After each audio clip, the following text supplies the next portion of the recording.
दैत्यगुरु शुक्राचार्य ने महाराज बलि को अनेक प्रकार से समझाने का प्रयास किया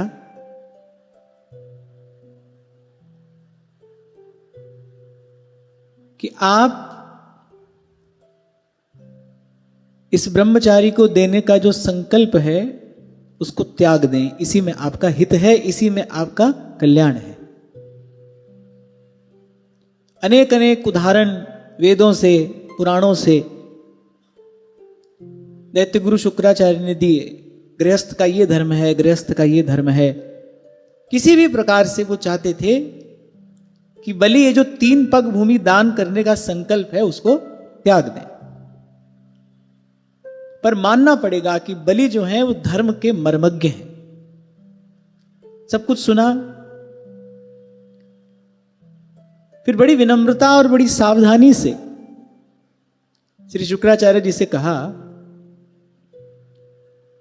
सचाहम वित्तलोभेन प्रत्याचक्षे कथम द्विजम प्रतिश्रुत्य ददामीति प्राहरादिः कितवो यथा। बलि ने कहा, गुरुदेव मैं प्रहलाद जी का पौत्र हूं और एक बार देने की प्रतिज्ञा कर चुका हूं। क्या ले जाएंगे? मेरा धन, मेरी संपत्ति, मेरा राज्य, मेरा वैभव? तो बलि ने बड़ी विनम्रता पूर्वक कहा कि गुरुदेव, इसके लिए, धन के लिए, राज्य के लिए, संपत्ति के लिए धर्म का त्याग कैसे कर दूं? मैं देने का संकल्प कर चुका हूं। कल यहीं पर हमने चर्चा को विराम दिया था कि देने का भाव मन में आए, देने का संकल्प मन कर ले, फिर उसके बाद पीछे नहीं लौटना चाहिए, कुछ भी हो। अरे आप देखिए,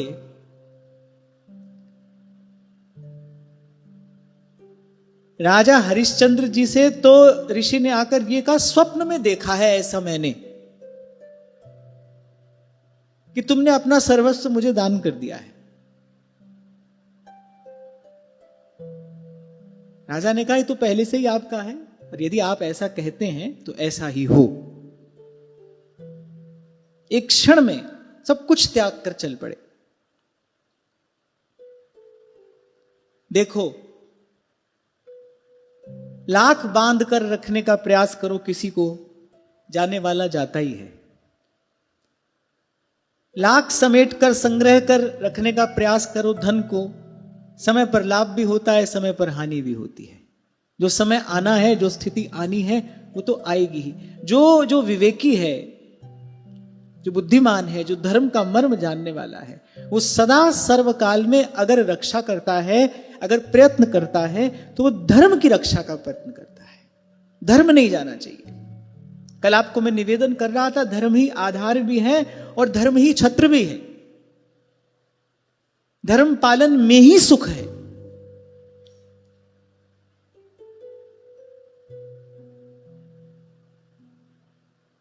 ऋक्षराज जांबवान, मिला मुझे वो प्रसंग जब विभीषण जी ने राज तिलक के पश्चात अनेकों अनेकों वस्तुएं, मणियां, रत्न, अमूल्य उपहार श्री रघुनाथ जी के चरणों में भेंट किए। एक मणि, चंद्रकांत मणि, चंद्रमा के समान शीतल किरणें जिससे प्रस्फुटित होती थी, वो श्री रघुनाथ जी ने हाथ में उठाई, मंद मंद मुस्कुराने लगे। इससे पहले प्रभु कुछ कहते, अब क्योंकि ऋक्षराज जांबवान दीर्घायु हैं, उन्होंने हर युग में घटती घटना देखी है, तो ऋक्षराज जांबवान क्या कहते हैं? बोले, प्रभु मैंने इंद्र को 2 नेत्रों वाला भी देखा है।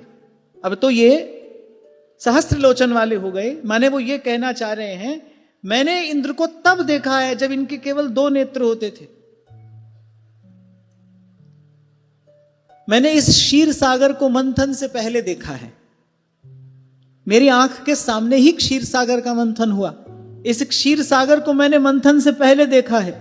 प्रभु मैंने ब्रह्मा को 5 मुख वाला देखा है। आरंभ में ब्रह्मा जी के 5 मुख ही थे, फिर महादेव की कुछ लीला हुई और ब्रह्मा चतुर्मुख हुए, तो मैंने ब्रह्मा को 5 मुख वाला भी देखा है। और आज तो समुद्र खारा हो गया, मैंने समुद्र को शुद्ध जल वाला भी देखा है। माने ऋक्षराज जामवान ये कह रहे हैं कि बड़ी दीर्घ काल से इस सृष्टि में घटती घटनाओं का मैं साक्षी रहा हूं, मैं देखता आ रहा हूं। शिव नीलकंठ बाद में हुए, मैंने उससे पहले जब कर्पूर गौर था शिव का कंठ, मैंने तब उनका दर्शन किया है। और आज ये नवनील नीरज सुंदर जो नारायण का दर्शन होता है, इससे पहले स्वर्णिम गौर इनका वर्ण था, मैंने इनको तब भी देखा है। मैंने वो समय भी देखा है प्रभु जब पर्वत उड़ा करते थे। सर्वम दृष्टम अहो मया रघुवरम दत्तपहारम बिना, लेकिन मैंने तब से लेकर आज तक किसी सज्जन पुरुष को अपनी इच्छा से दी हुई वस्तु वापस लेते नहीं देखा। आपने स्वेच्छा से, विभीषण ने तो आपके चरणों में लंका का राज सिंहासन निवेदन कर दिया था, पर आपने अपनी स्वेच्छा से विभीषण को लंका का राजा बनाया है। अब लंका से एक कण भी लेना ये धर्म के अनुकूल नहीं है। अच्छा देखो, यहां एक बात और सीखने की है कि गुरुजनों को कभी कोई बात कहनी भी हो ना, किस प्रकार कहनी चाहिए। ऐसे नहीं कि आप गलत कर रहे हैं, ऐसा आपको नहीं करना चाहिए, ऐसे नहीं। कैसे कहा ऋक्षराज जांबवान ने, कैसे कहा प्रभु से, प्रभु मैंने ऐसा भी देखा है और मैंने ऐसा भी देखा है, लेकिन तब से लेकर अब तक सर्वम दृष्टम महोमया, सब देखा है मैंने, पर हे रघुनाथ मैंने किसी भी सज्जन पुरुष को स्वेच्छा पूर्वक दी हुई वस्तु वापस लेते हुए नहीं देखा। श्री रघुनाथ जी मुस्कुराने लगे, रख दी चंद्रकांत मणि वापस। केवल ऋक्षराज जांबवान के मुख से प्रभु सबको धर्म का सार श्रवण कराना चाहते थे। दे दी ना वस्तु एक बार, अब उस पर अधिकार नहीं है, मन से भी उसका विचार नहीं किया जाना चाहिए। बलि ने विचार किया, आज यदि चतुराई कर लेता हूं, आज यदि ठग लेता हूं इस ब्रह्मचारी को, रख लेता हूं अपना राज्य अपने पास, अपनी संपत्ति अपने पास, जो कि मेरे गुरुदेव कह रहे हैं कि ये सब ले जाने के लिए आए हैं, तो भी अगले पल कि रहे ना रहे, ये नश्वर शरीर रहे ना रहे, किसी भी स्थिति में धर्मपरायण पुरुष को धर्म की रक्षा करनी चाहिए। अपनी बात से पलटे नहीं, यदि संकल्प किया है फिर उससे लौटे नहीं। किया हुआ संकल्प यदि कोई पूर्ण न करे, उसका सारा पुण्य समाप्त हो जाता है, हतभाग्य हो जाता है, वो श्रीहीन हो जाएगा अगर संकल्प करके नहीं दिया। फिर कहता हूं आपसे, उत्कृष्ट बात तो यह है, मन में भाव भी यदि आ जाए तो भी दे दीजिए, फिर रखिए नहीं, क्योंकि वो मन में जो संकल्प स्फुरित हुआ है ना, वो शायद अंतर्यामी की प्रेरणा से ही स्फुरित हुआ है। मन में भी यदि कोई भाव आ गया तो फिर दीजिए।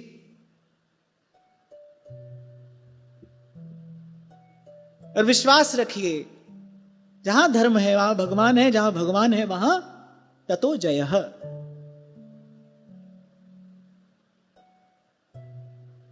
ततो भवति गोविंदो यतो कृष्णस् ततो जयः। तो कहा गुरुदेव संकल्प कर चुका हूं मैं, वचन दे चुका हूं मैं, स्वेच्छा पूर्वक वचन दिया है मैंने, प्रसन्नता पूर्वक कहा है इनसे कि मांगिए मैं आपको मुंह मांगी वस्तु दूंगा।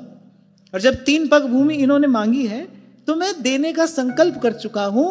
अब मैं धन के लोभ से, संपत्ति के लोभ से, राज्य के लोभ से ठग की भांति कैसे इस ब्राह्मण से कहूं कि मैं तुम्हें नहीं दूंगा। फिर दैत्यराज बलि धर्म की बात गुरुदेव से कहते हैं। पहले गुरुदेव ने कही, यद्यपि शुक्राचार्य उस समय बलि का हित विचार रहे हैं, दैत्य कुल का हित विचार रहे हैं, पर यहां शुक्राचार्य जी से कुछ भूल हो रही है, क्योंकि धर्म का विचार किसी व्यक्ति या जाति विशेष का विचार करके नहीं किया जाता। धर्म का विचार तो सत्य का विचार करके किया जाता है। ठीक क्या है? मुझसे बहुत बरस पहले एक साधु ने बात कही थी, बोले बेटा व्यक्ति से संबंध नहीं रखना, संबंध सत्य से रखना। व्यक्ति भला बुरा होगा, उसके भला बुरा होने के कारण तुमको राग द्वेष में पड़ना पड़ेगा। व्यक्ति से संबंध ना हो, सत्य से संबंध हो। ठीक क्या है?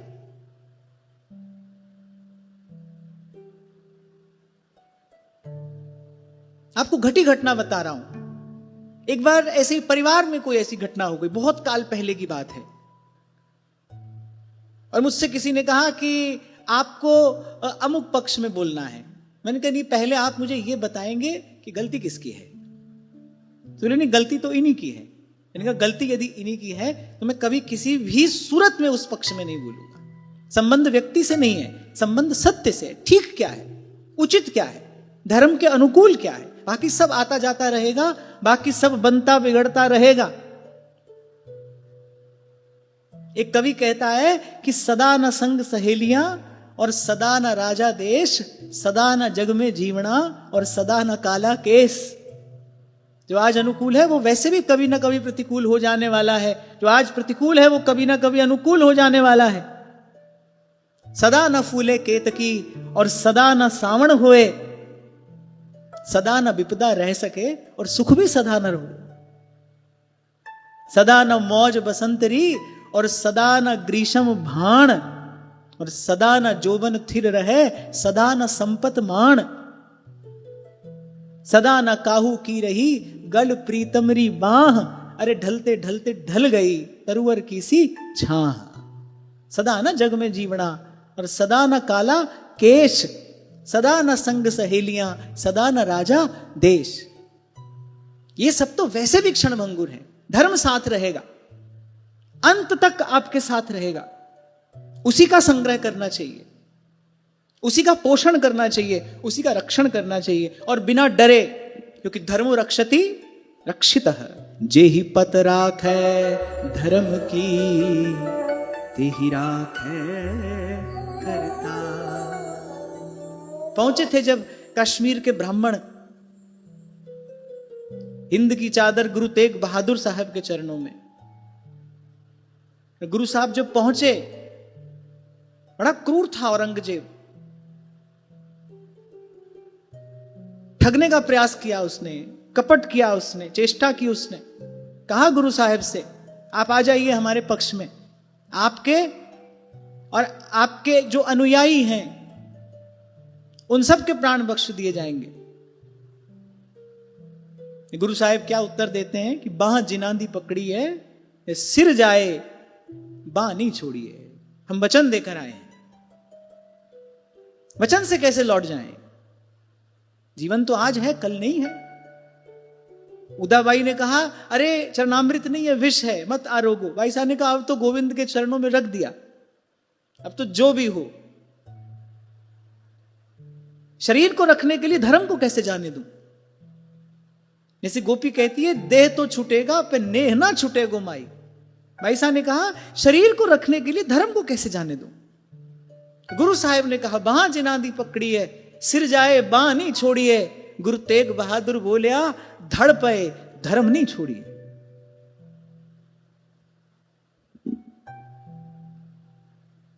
न यसत्यात् परो धर्म इति होवाच भूरियम्, सर्वं सोढुमलं मन्ये ऋतेलीक परम नरम। महाराज बलि कहने लगे इस पृथ्वी ने कहा है असत्य से बढ़कर कोई अधर्म नहीं है। सांच बराबर तप नहीं, झूठ बराबर पाप। जिसने सत्यव्रत जीवन में धारण कर लिया है उसको कोई और साधन तपस्या करने की आवश्यकता नहीं। सत्य के बराबर कोई तप नहीं है। कहने लगे बलि, कहा इस पृथ्वी ने असत्य से बढ़कर कोई अधर्म नहीं है।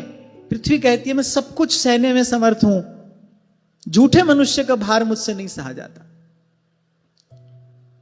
और मैं तो सदा से आपको निवेदन करता आया हूं, जिन प्रभु की हम आराधना करते हैं वो कुछ भी बाद में है, सबसे पहले सत्य है। सत्यम परम धीमहि। श्रीमद् भागवत का ये बीज है, सत्यम परम धीमहि। आद सच, जुगाद सच, है भी सच, नानक होसी भी सच। कैसे कोई झूठा होकर सच्चे को पहचान सकता है, सच्चे का अनुभव करेगा, सच्चे को पाएगा? पर हम देखें अपने जीवन की ओर, कैसे रच बस गया है असत्य हमारे व्यवहार में। बोलते चले जाते हैं झूठ, कोई बोझ भी नहीं पड़ता हमारी आत्मा पर। भगवान के कहने पर तैयार नहीं है महाराज युधिष्ठिर।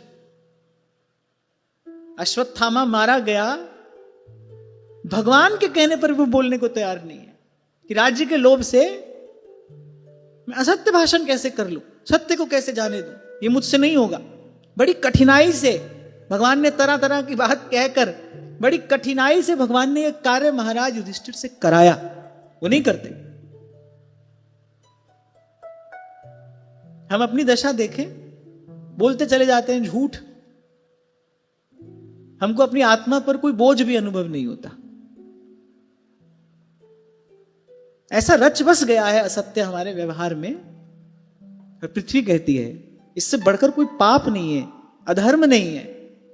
धरती माता कहती है मैं सबका बोझ सह सकती हूं, झूठे व्यक्ति का बोझ मुझसे नहीं सहा जाता। कुछ सोचकर कहा होगा गोस्वामी जी ने, झूठ बराबर पाप।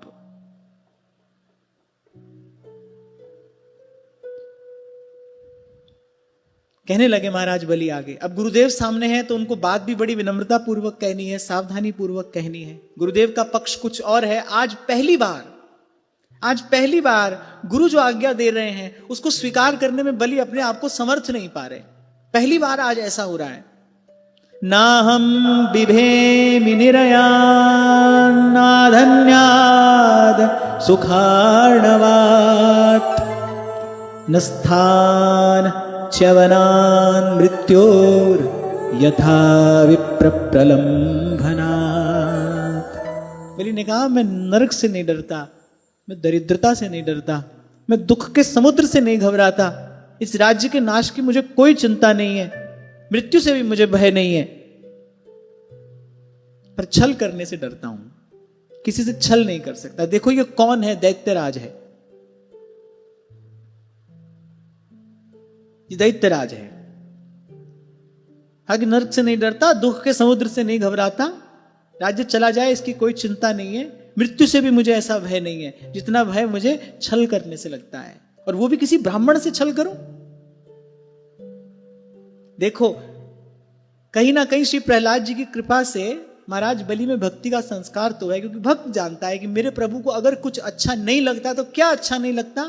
मोहे कपट छल छिद्र न भाव।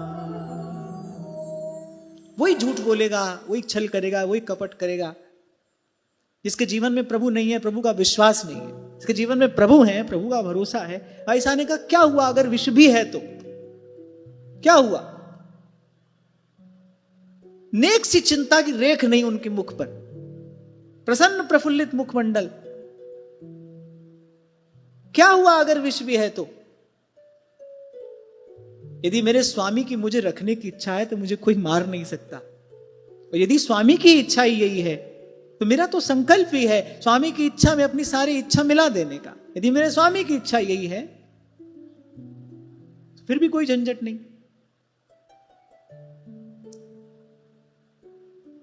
मैं कल ही किसी से बात कर रहा था कि जब हम ये कहते हैं ना भगवान जो करेंगे अच्छा ही होगा, हमारे लिए अच्छा ही होगा, मैं तो कहता हूं इससे भी आगे बढ़ना चाहिए, इससे भी आगे बढ़ जाना चाहिए। अच्छे बुरे के द्वंद्व से पार हो जाना चाहिए। भगवान की इच्छा से दंगल हो या मंगल हो, जो भी हो, भगवान की इच्छा है ना, ये हमारे स्वामी की इच्छा है।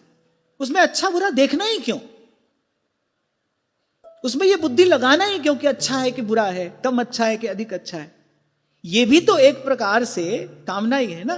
प्रभु जो करेंगे अच्छा ही होगा, सुना देते हैं हम प्रभु को, अच्छा ही करना, कहने की कोई आवश्यकता नहीं है। इससे आगे बढ़ जाना चाहिए, अच्छे बुरे के द्वंद्व से आगे। प्रभु की इच्छा है, हमारे स्वामी की इच्छा है।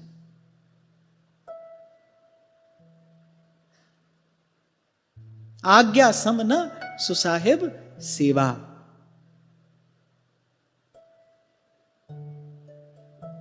तो बलि ने कहा ब्राह्मण से कैसे छल करूं? दे चुका हूं। शुक्राचार्य जी ने कहा क्या दे चुके हो?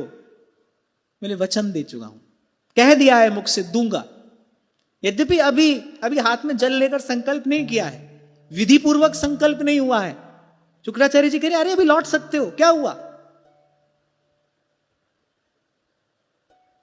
जैसे बात बात में कुछ खरीदना बेचना हो जाए, लेकिन अभी लिखा पढ़ी नहीं हुई हो, तो कभी कभी व्यक्ति अपना लाभ या अपना हानि देखकर सौदे से पलट जाता है ना, कि भाई अभी कोई लिखा पढ़ी तो हुई नहीं है, अभी तो पलटा जा सकता है।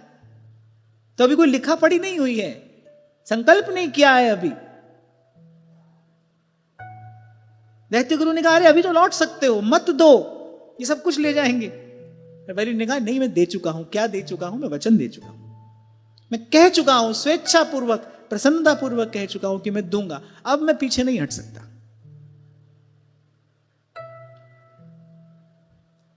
बलि कहने लगे इस संसार में मर जाने के बाद मेरे धन आदि तो वैसे भी साथ छोड़ देते हैं, उसका सदुपयोग है भी क्या? धन की उत्तम गति क्या है? सेवा में लग जाए, नहीं तो क्या होगा? देखो, धन है और सुमति नहीं है, मान लो सेवा का संस्कार नहीं है, तो फिर उस धन से क्या होगा? या तो वो धन अपने भोग विलास पर खर्च होगा, और भोग विलास का परिणाम क्या है? अभी 2 दिन पहले हम चर्चा कर रहे थे, भोग से क्या होता है? शक्ति का क्षय होता है, मन दुर्बल हो जाता है। तो वो धन शक्ति के ह्रास का, दुर्बलता का, दयनीय दशा का कारण बनेगा कि नहीं बनेगा? अगर देने का संस्कार नहीं है, सेवा का संस्कार नहीं, तो धन से क्या होगा? या तो भोग विलास, और अगर वो भी नहीं हुआ तो धन की अधम गति तो क्या बताइए? व्यक्ति संग्रह करते करते मर जाता है, पीछे पीछे कोई लूट कर ले जाता है उसको, कभी कभी जीते ही लूट कर ले जाता है। ये यहां किसी ने आज लिख कर दिया है ना, बोले कल आप कह रहे थे कि देने का संकल्प मन में आए तो भी दे देना चाहिए, उसके बाद लौटना नहीं चाहिए, पर अगर देने का संकल्प ही मन में न आए तो? किसने पूछा है ये? जो भी है तो ईमानदार आदमी। बोले यदि देने का संकल्प ही मन में ना आए तो क्या करें? तो चोरों की प्रतीक्षा करो, और क्या करोगे?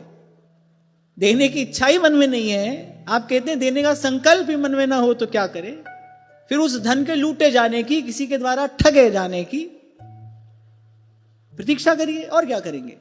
धन की यही गति हो सकती है, 3 ही गति धन की बताई है। उत्तम गति दान है, उसको सेवा में लगाइए, उसका सदुपयोग करिए। और आपसे कहा था मैंने, जो धन पुण्य में व्यय किया जाता है वो देवताओं के यहां सुरक्षित रहता है।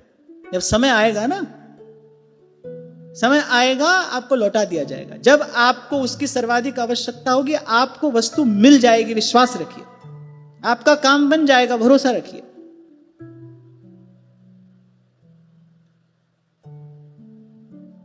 तो बलि ने कहा कि अरे वैसे भी इसका सदुपयोग क्या है?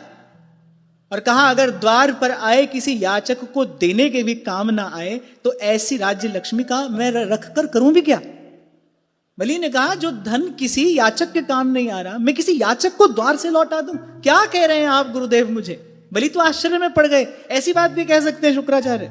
शुक्राचार्य को चिंता है आज दैत्य वंश की। बस यहीं पर थोड़ी सी भूल हुई। धर्म का विचार किसी व्यक्ति या जाति विशेष का आग्रह मन में रखकर नहीं किया जा सकता। गहनो धर्मणा गति, धर्म का विचार तो सत्य को ही दृष्टि में रखकर किया जाता है।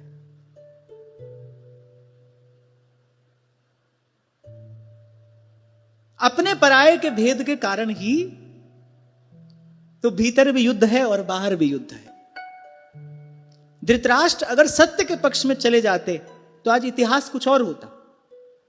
पुत्र के मोह में, ये मेरा अपना है, वो पराये हैं। तभी ब्रह्मा जी ने कहा, हे दीन दयालु दया करिए, मति मोरी विभेद करी हरि, जीते विपरीत क्रिया करिए, दुख सो सुख मान सुखी चरिए, मति मोरी विभेद करी हरि। अब बताओ, लेने देने में ये भेदभाव हमारे आचरण, हमारे व्यवहार में है कि नहीं? खूब है। देख समझ कर देते हैं किसको कितना देना है, कैसा देना है, किसको कैसी वस्तु देनी है।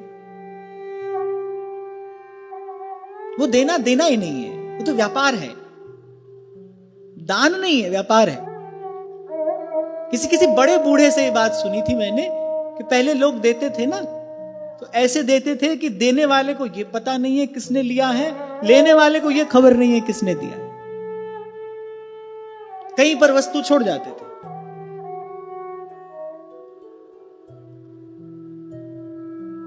कहीं मेले में गए और बांध कर रख दी गठरी, अब जिसके भाग्य में होगा ले जाएगा। ऐसे भी देते थे कुछ लोग।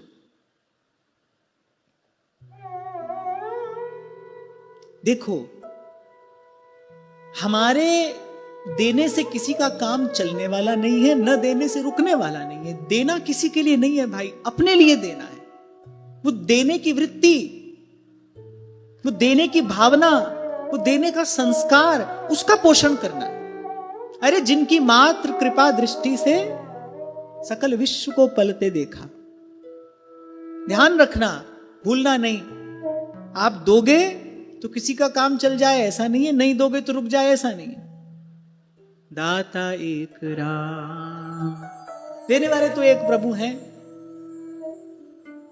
हमको ऐसा लगता है कि देकर किसी पर उपकार किया है, परोपकार किया है। अपने ऊपर उपकार किया जाता है, अपने लिए देना है। देने का भाव, देने की वृत्ति, इसका पोषण हो।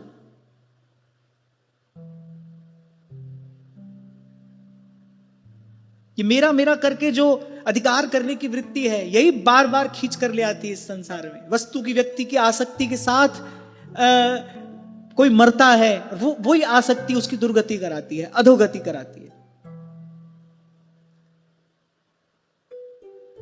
पहले का समय था ना, लोग धन गाड़ कर रख देते थे। तो बहुत बार तो ऐसा ही देखा गया है कि जहां धन गाड़ कर रखा, मरने के बाद वहीं सांप बनकर डोल रहे हैं। धन में जिसकी आसक्ति होगी उसकी यही गति होती है। शास्त्र में लिखा है, भोजन में जिसकी आसक्ति होगी क्या गति होगी, स्त्री में जिसकी आसक्ति होगी क्या गति होगी, पुरुष में आसक्ति होगी क्या गति होगी, धन में आसक्ति होगी तो क्या गति होगी। आसक्ति तो किसी में भी हो भाई, अधोगति कराने वाली है। और कंचन कामिनी की आसक्ति तो बड़ी प्रबल है। वो तो गोस्वामी जी ने कह दिया, कंचन तजनो सहज है, सहज त्रिया को नहीं। हमारे लिए सहज नहीं है, बड़ा कठिन है। चमड़े का जूता नहीं छोड़ा जाता भाई, सोना चांदी तो आगे की बात है। वो गोस्वामी जी के लिए सहज है, वो उच्च कोटि के साधकों के लिए सहज हो सकता है। तो खैर मैं ये कह रहा था, देना अपने लिए है। जो देने का भाव वो जगे, उसका पोषण हो। अभी तक तो यही लगता है कि ये हमको मिल जाता, वो हमको मिल जाता तो हम सुखी हो जाते। अभी तक तो वो जो बुद्धि का भ्रम है वो यही सिखा रहा है हमको, यही दिखा रहा है हमको। तो बलि ने कहा, अरे मर जाने के बाद ये सब यही रहेगा।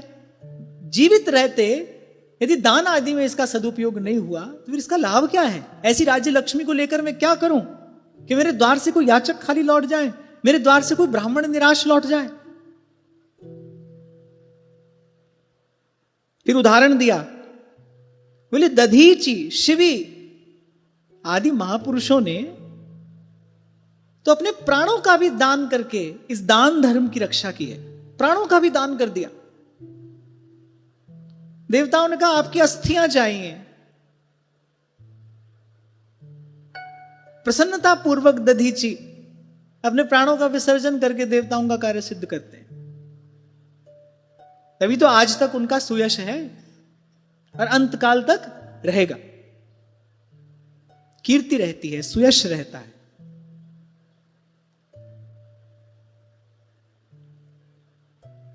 बोले जब प्राणों का भी दान देने को दिया जा सकता है और महापुरुषों ने दिया है, आप मुझे पृथ्वी का दान देने से रोकते हैं।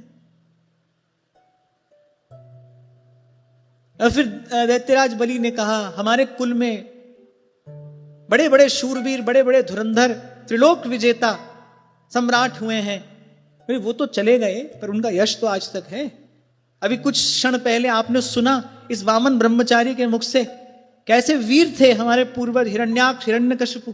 देखिए उनका यश तो आज तक है। मैं अपनी कीर्ति को कैसे कलंकित होने दूं, अपने यश को कैसे मैला होने दूं। ये बात सोच कौन पाएगा?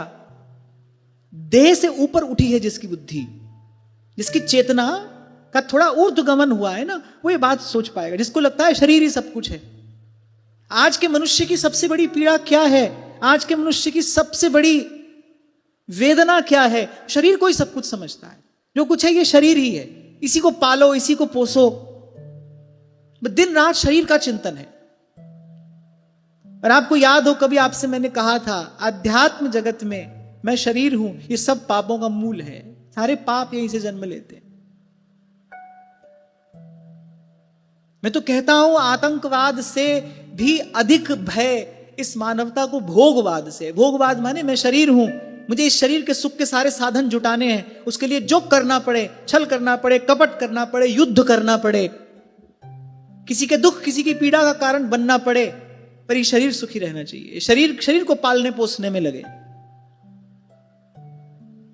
बड़ा आश्चर्य होता है देखकर, कितना चिंतन व्यक्ति का बस इसी में जाता है, क्या खाना है, क्या पहनना है। आपसे कहा था ना, मैंने देखा है लोगों के घर में देर तक चर्चा होती है, आज क्या क्या खाएंगे। ये बड़ी दयनीय दशा है। यहां पता चलता है कि आपकी चेतना सबसे निम्न स्तर पर अटकी है, चेतना प्रवाहमान नहीं है। जो व्यक्ति खाने और पीने के लिए, ओढ़ने पहनने के लिए ही चिंतन करता है, ये जान लेना चाहिए कि उसकी चेतना सबसे निम्नतम स्तर पर है।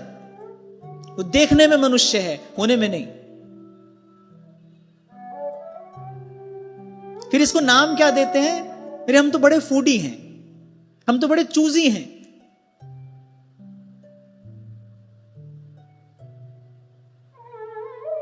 जो लोग बहुत भोजन का चिंतन करते हैं, बड़ा लाड़ लड़ाते हैं भोजन से, कहेंगे हम तो बड़े फूडी हैं।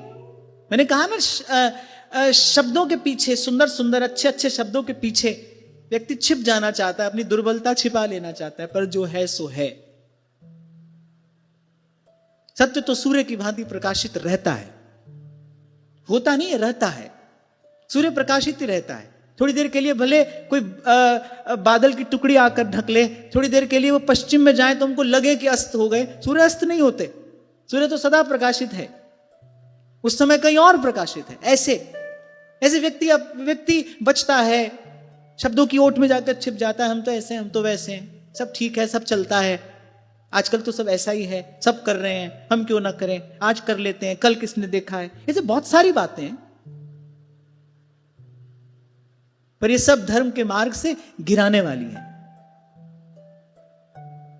महत्वपूर्ण वाक्य है, इसको संभाल कर रख लेना, अपने आप को परखने के काम आएगा। ये कसौटी जैसा वाक्य है। जो बहुत सारा चिंतन भोजन और वस्त्र में लगाता है, वो ये जान ले कि उसकी चेतना सबसे निम्न स्तर पर अटकी है। और जैसे पानी का प्रवाह रुक जाए तो पानी विकृत हो जाता है, उसमें विकार उत्पन्न हो जाता है, वो देव पूजन के योग्य नहीं रहता। ऐसे जीवन का प्रवाह भी रुक जाए, उससे दुर्गंध आने लगेगी, विषय विकारों की।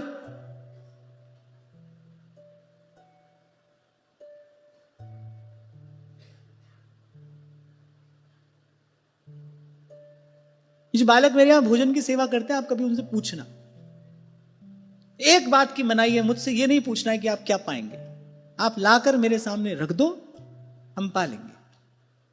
पेट भरना है भाई, मन भरने का प्रयास नहीं करना है, क्योंकि मन आज तक किसी का नहीं भरा। जन्म जन्म से भोग रहे, नहीं भरा, 2-4 दिन में या 2-4 बरस में भर जाएगा। जन्म जन्म से खा रहे हैं, पी रहे हैं, ओढ़ रहे हैं, पहन रहे हैं, मन तो नहीं भरा, अब भर जाएगा। इसको भरने की चिंता छोड़कर आगे बढ़िए।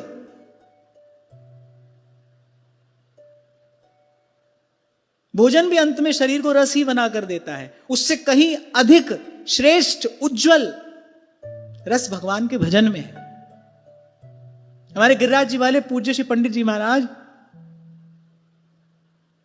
शतायु हुए 100 से कुछ अधिक ही आयु पाई उन्होंने। अंतिम समय तक श्री गिरिराज जी की सेवा करते रहे, एक समय भोजन पाते थे, और वो भी ये नहीं कि नित्य कोई नवीन व्यंजन बन रहा है।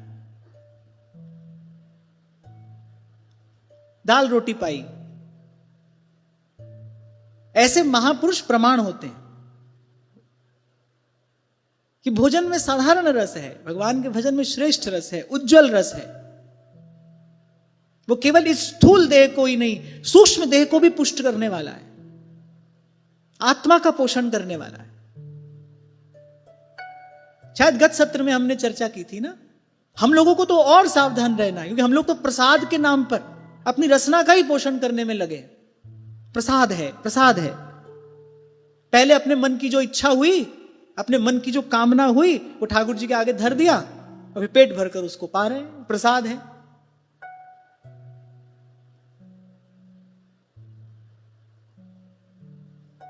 ये जो ध्रुवदास जी ने कहा है ना, ये वैज्ञानिक दृष्टि से भी, मेडिकल साइंस के पर्सपेक्टिव से भी ये बहुत इंपॉर्टेंट बात है, महत्वपूर्ण। दूजे तीजे जो जुरे साक पत्र कछु आए। देखो, उपवास को बहुत अच्छा मानता है आयुर्वेद। कभी कभी उपवास करना चाहिए, किसी लोभ से नहीं, स्वर्ग मिल जाएगा या भगवान मिल जाएंगे। शरीर स्वस्थ रहता है उपवास से। Fasting is important. और मान लीजिए आप 2 दिन निराहार रहे, जल पर रहे, there is a term autophagy. उससे क्या होता है, आपकी एकाग्रता, जिस भी विषय में आप अपने मन को एकाग्र करना चाहेंगे, आपका मन एकाग्र हुआ। क्यों? क्योंकि जो आपकी जीवनी शक्ति जो दिन रात भोजन पचाने में लगी हुई थी, अब वो खाली है। अब आप उसको किसी विषय में एकाग्र कर सकते हैं। आप चिंतन मनन अच्छी प्रकार से कर पाएंगे। ये तो मेरा अपना अनुभव मैं आपसे कह रहा हूं। और थोड़ा सा भोजन पर्याप्त है। अल्प आहार, सुलभ सी निद्रा,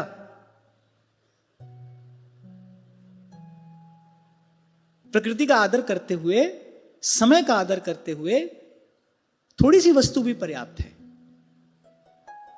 और भोग की दृष्टि से तो भगवान ने कहा, तीनों लोकों का विषय सुख किसी एक आदमी को दे दो, एक व्यक्ति को दे दो, उसकी भी संतुष्टि नहीं हो सकती।